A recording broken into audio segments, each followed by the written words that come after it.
Bueno, antes de empezar, les quiero pedir disculpas en nombre de Gloria Mora, porque ella no va a poder intervenir, porque esta mañana, como han podido comprobar, se ha quedado afónica, con lo cual ha recaído la responsabilidad en mí. Por suerte, la ponencia la hacíamos entre los dos, con lo cual el plan B estaba ya preparado. Esta intervención nuestra tiene como finalidad hacer ver cómo, a través del estudio de las publicaciones periódicas y de las revistas, podemos hacer una historia del proceso de institucionalización científica de la arqueología en España. En este sentido, la ponencia ayer de Gonzalo Ruiz Zapatero avanzaba precisamente en la necesidad de que los que hacemos historia de la arqueología nos sumerjamos al rescate de esos pecios que están hundidos. Bueno, pues muchos pecios son precisamente estas revistas, algunas de las cuales han desaparecido, otras todavía se siguen publicando y ese es el interés precisamente de nuestro trabajo.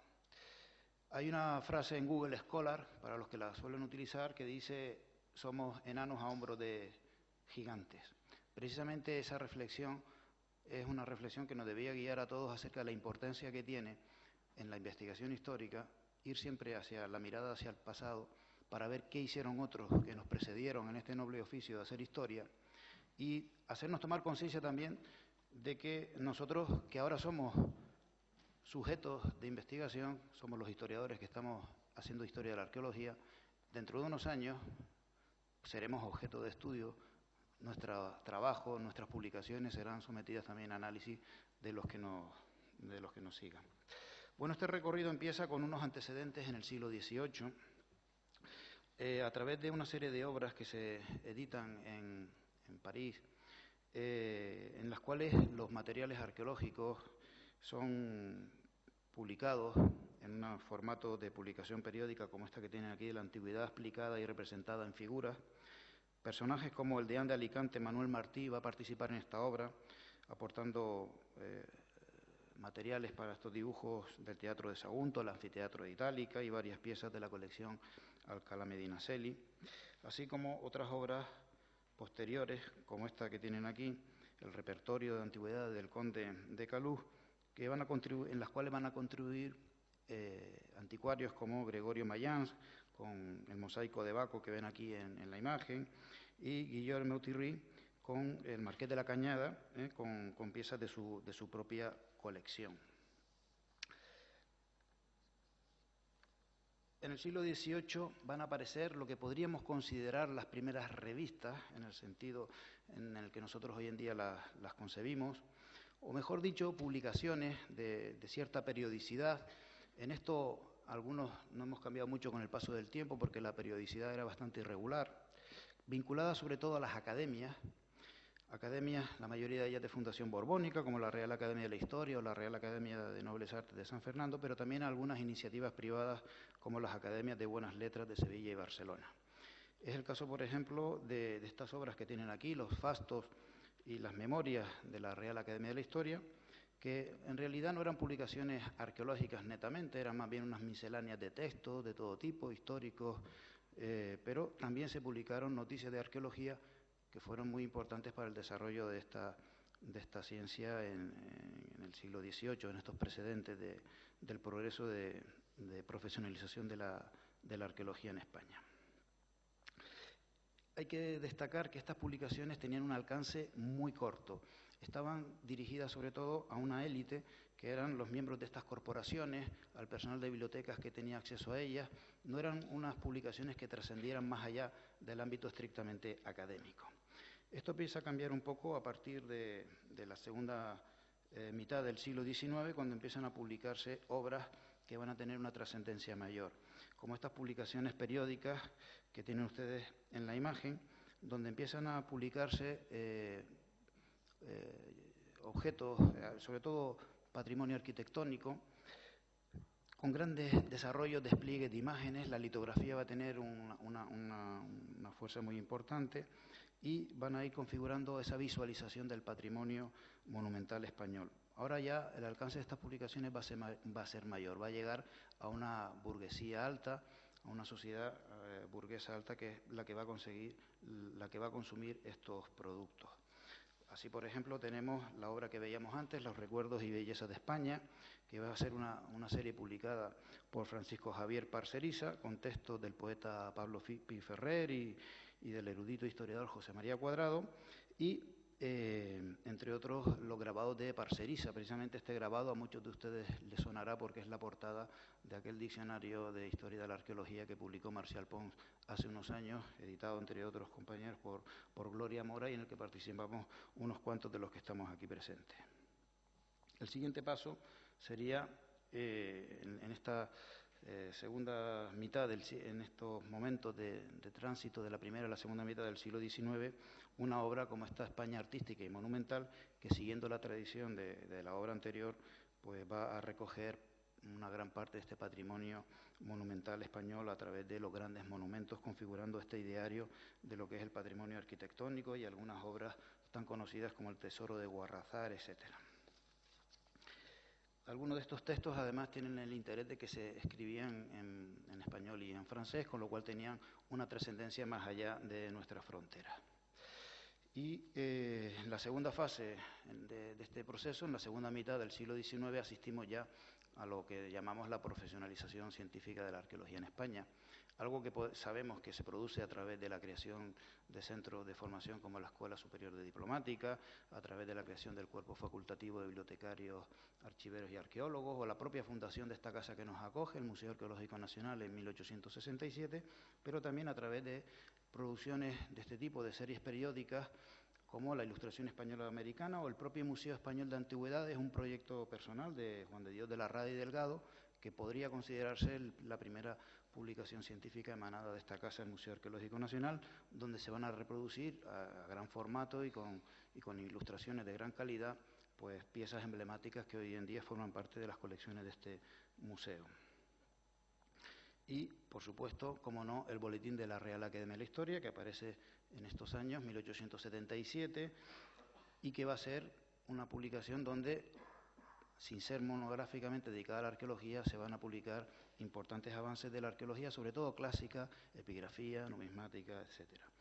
Y el Boletín Hispánico, que se publica en Francia, en Burdeos, en el cual van a publicar muchos de los correspondientes, o mejor dicho, de los corresponsales de Pierre Paris, aportando información sobre hallazgos arqueológicos en España. Este es un poco el panorama hasta que a comienzos del siglo XX se produce el proceso de lo que llamamos el camino hacia la configuración del mapa que tenemos hoy en día de publicaciones periódicas y revistas científicas en España. Entre comienzos del siglo XX y el momento en el que nos encontramos ahora, asistimos a 4 etapas que son las que voy a explicar aquí ahora. Una primera etapa, que son las 2 primeras décadas del siglo XX, en el cual se produce el nacimiento de varias publicaciones periódicas. Hay una segunda etapa, que es la que se desarrolla durante la dictadura franquista, después de la Segunda Guerra Civil, en el cual nacen varios proyectos de publicaciones periódicas y revistas que intentan seguir el modelo de las publicaciones científicas que se desarrollan en otros países de nuestro entorno, particularmente del sur de Europa. Hay un tercer periodo, que es este que observan aquí, con este incremento notabilísimo, que es lo que yo llamo el boom, en el cual en solo 2 décadas se multiplica por 2 el número de revistas científicas dedicadas a la arqueología o que publican materiales arqueológicos en España.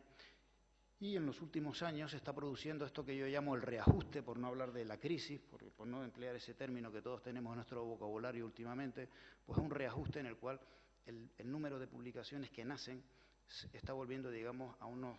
cauces un poco más cercanos a lo que ha sido la tónica habitual durante este siglo XX. En este proceso, y explicando un poco estas cifras de este gráfico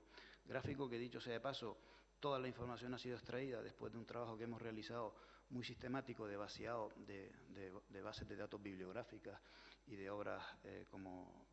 el propio diccionario de historia de la arqueología, pero sobre todo extrayendo los datos de una buena herramienta que tenemos hoy en día los historiadores y que hace 15 años no teníamos, que es Dialnet, pues hemos podido realizar estas gráficas que van a ir viendo aquí. Bueno, entre estas publicaciones interesantes que aparecen a comienzos del siglo XX, pues tenemos las memorias de la Junta Superior de Excavaciones y Antigüedades.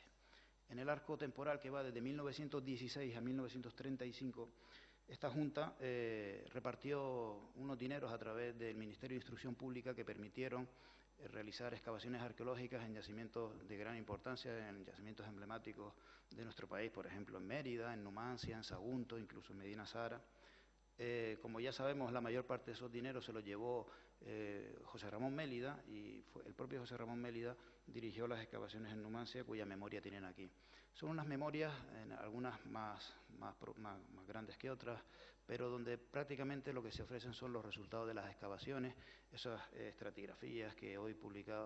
nos explicaba aquí nuestro colega Jesús Sala, y que tienen un aparato gráfico notable, con láminas y que, como tienen aquí con estos materiales cerámicos, ofrecen los materiales siguiendo la tradición decimonónica de ofrecer estas exposiciones a manera de bodegones, ¿no?, de las piezas, en este caso cerámicas. Sin duda, un paso importante en este proceso de nacimiento de lo que son las primeras revistas científicas ya especializadas en materia arqueológica es el Archivo Español de Arte y Arqueología. Una publicación que nace en 1925 en el seno de la Junta para Ampliación de Estudios. Es una obra que sale de la sección de Arte y Arqueología del Centro de Estudios Históricos integrado en esta Junta,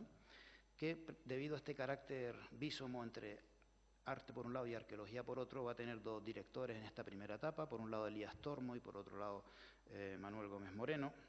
y que después de la Guerra Civil y con la reorganización de lo que va a ser luego el Consejo Superior de Investigaciones Científicas, va a ser aprovechado para que se separen estas dos ramas, la arqueología por un lado, la historia del arte por otro, y nazca el Archivo Español de Arqueología en 1940,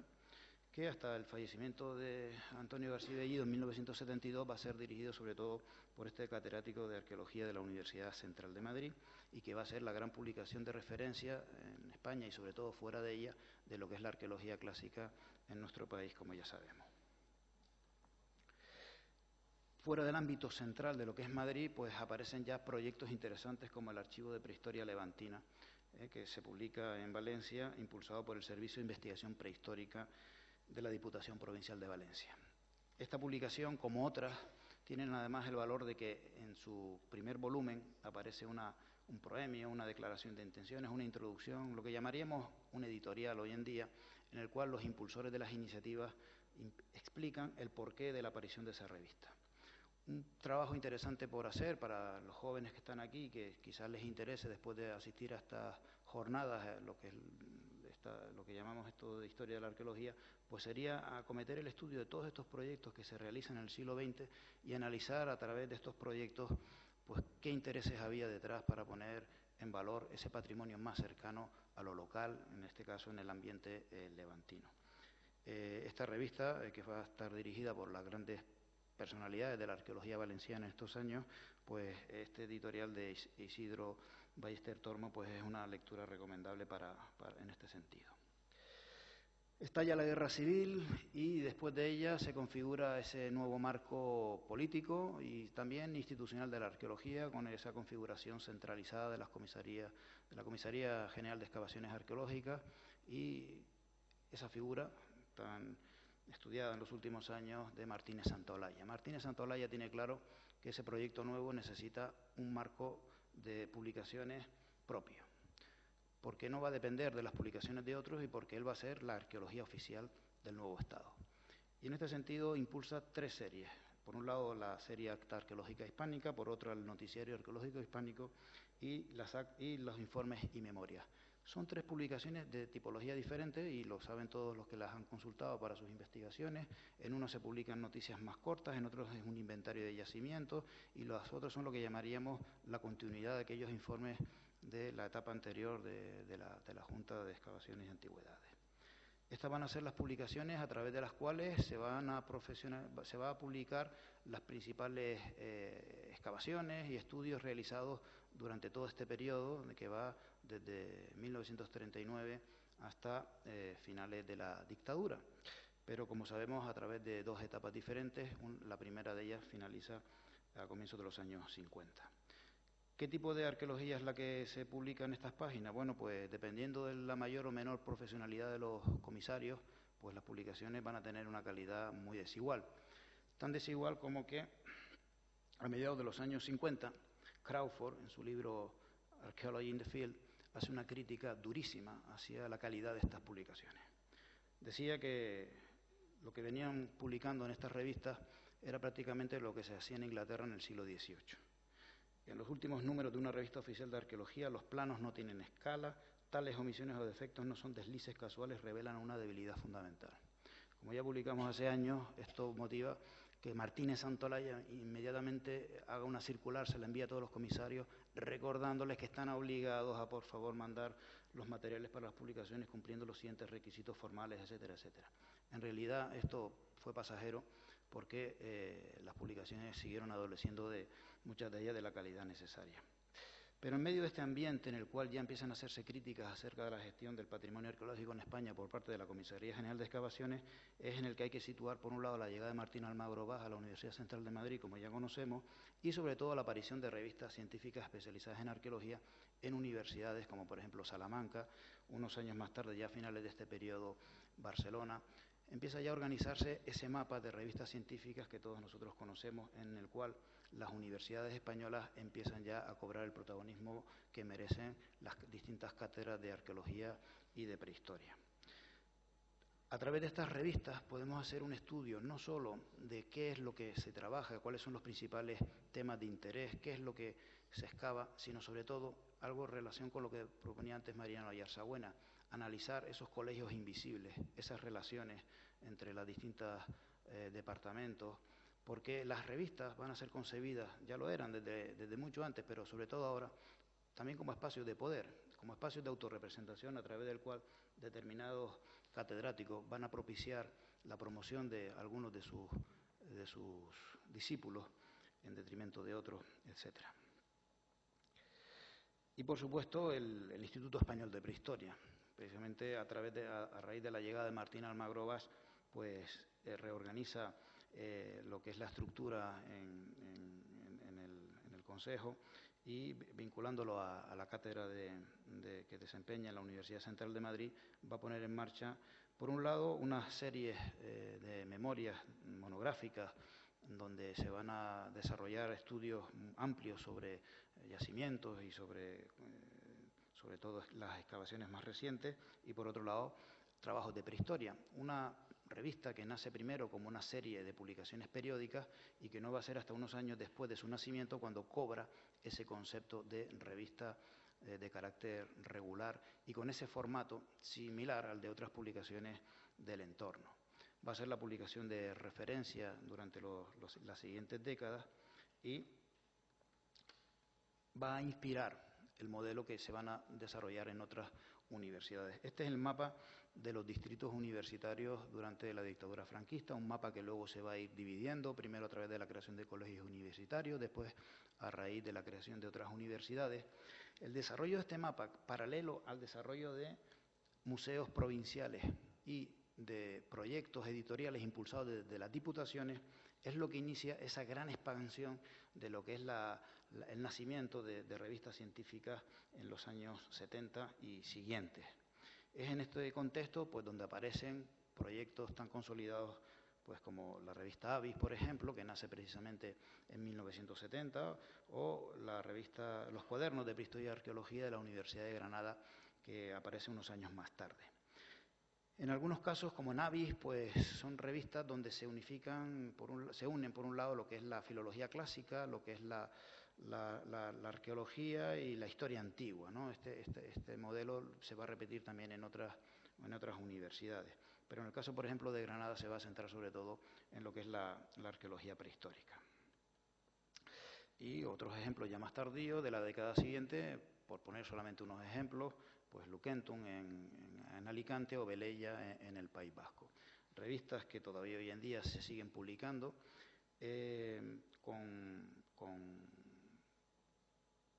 con una estructura que en algunos casos ha ido variando con el tiempo y en otras se ha mantenido más fiel a la original. Pero vamos, el formato habitual de este tipo de publicaciones ha sido, por un lado, o bien la elaboración de un dossier monográfico, una sección de artículos misceláneos, y luego esa sección habitual en muchas de estas revistas, que es la de recensiones.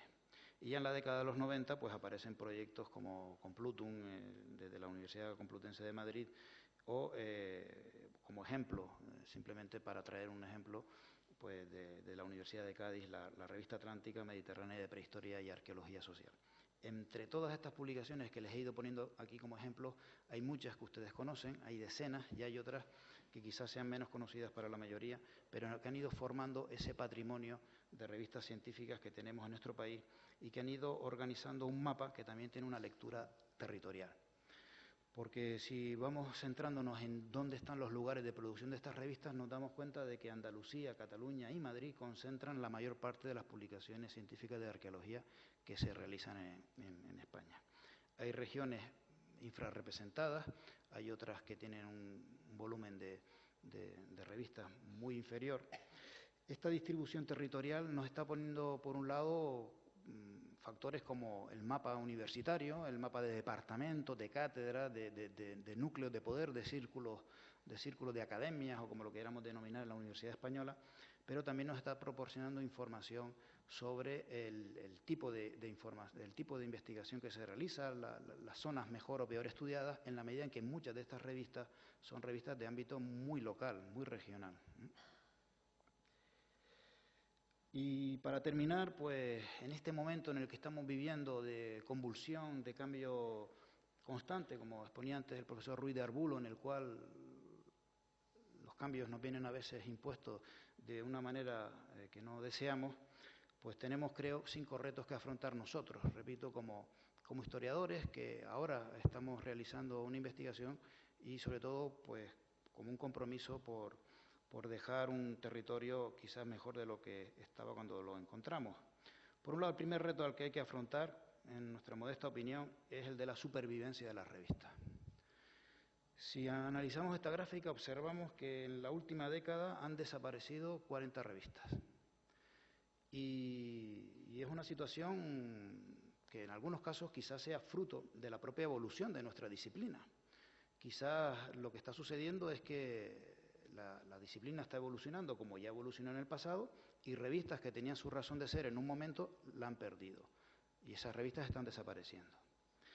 Esta supervivencia debe ser una responsabilidad, sobre todo para los que están llevando adelante esas publicaciones, directores, secretarios, consejos de redacción, asesores, etcétera, porque es a ellos a quienes les toca hacerlo. Por un lado, primero por la responsabilidad que tienen, si son revistas que tienen ya una larguísima tradición, y por el otro lado, pues la misma responsabilidad para que las personas que publican en ellas pues sepan que esas publicaciones que están realizando van a ser justamente valoradas en este modelo de la calidad permanente de la acreditación y de los rankings en el cual nos están sumiendo en los últimos años. Por otro lado, el cumplimiento de la periodicidad. Uno de los grandes problemas que tienen nuestras publicaciones es que, y esto prácticamente es así desde el siglo XIX, incumplimos, salvo rarísimas excepciones, sistemáticamente la periodicidad. Por ejemplo, haciendo un análisis de la situación a día de hoy, 18 publicaciones de las 200 que forman parte de este análisis nuestro han salido ya en este año 2014, o aquellas que son de carácter semestral han sacado el primero de sus fascículos. Pero es que estamos en diciembre del 2014 y hay 40 de estas revistas que todavía no han sacado su número correspondiente a 2013. Y hay 23 que todavía no han sacado el de 2012. Y hay 9 que posiblemente ya estén muertas, pero todavía no lo saben, que todavía no han sacado el número de 2011.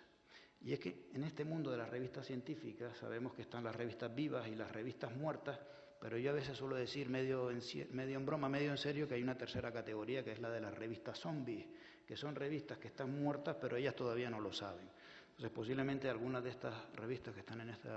estas columnas, pues pasen a incrementar las revistas que desaparecen. El tercer reto que tenemos es el de mejorar la gestión editorial. Esto es algo que se ha hecho en nuestras revistas desde su aparición a comienzos del siglo XX.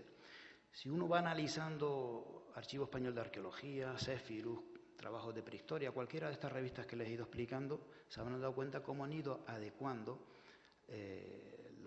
las exigencias y la manera de ofrecer los resultados de la investigación a lo largo del tiempo. Las primeras revistas no tenían ni consejos de redacción, solamente tenían un director y a veces un secretario. Luego se fue incorporando ese colegio de miembros del colegio, luego se fue incorporando esos elementos de normalización como el resumen, las palabras clave, la incorporación de aparatos, de mapas, de cartografía, de tablas, de figuras. Bueno, pues debemos seguir avanzando, entre otras cosas, porque en este modelo en el que nos estamos moviendo,